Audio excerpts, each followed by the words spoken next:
Whoop whoop. Alrighty. So, literally about 12 minutes ago, the first ever episode of Shadowhunters aired on ABC Family, and I watched it live. I DVR things, even Walking Dead and stuff. Generally, I DVR it and watch it afterwards, so I don't have to wait through the commercials, but I had to watch it live, and I am totally fangirling. I was, like, freaking out, like, yelling at the TV, and, when Alec first came on screen, oh, man, and then Jason. Okay. So that was me fangirling, just for a second. It may happen again. I'm going to give you a warning right now that this is the official first episode of Talking Shadows, and you have a 5-second warning to get away because there will be spoilers. So if you have not seen episode 1 of Shadowhunters, 5, 4, 3, 2, 1, I hope you're out of the room. If you're still watching, it's not my fault that you got spoilers.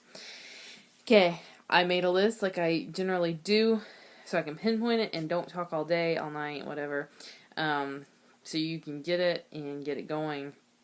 So, the first thing that caught me, like, I think the first 15 minutes of it, I wasn't extremely impressed with because I've seen and watched so many of the previews of the 7-minute preview and then the here and there and all these different previews that I really didn't feel like I was getting anything new for the first about 15 minutes. After that, oh my gosh, it's so good.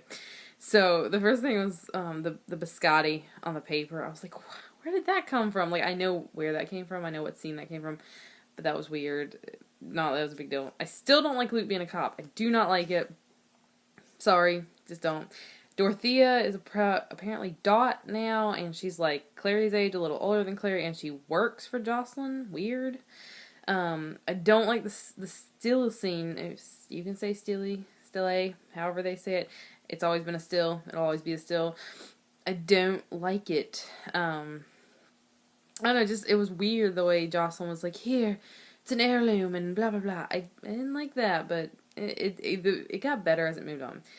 The Jocelyn pawn scene with the flashback, like, where did that come from? I have no idea where that came from. I do like Magnus, and I mean, collectively we saw approximately 2 minutes of Magnus, probably not even 2 minutes of Magnus in this, but when she first takes Magnus and the door opens and you only see his face, I'm like, right there he is, that is Magnus. And then I love Magnus's dialogue when Jocelyn's like, yes, do this, do it now, take her memories away. And only a warlock can do this or whatever, and he's like, whatever, blah, blah, blah. I really liked his dialect and his posture and his acting in that. Simon's entrance, I loved it. Like, it was very Simon, he just kind of comes in and is all just talky, and I'm gonna take you out party, and we're gonna go play, and blah, blah, blah, and I thought that was really, really good, very Simon-esque.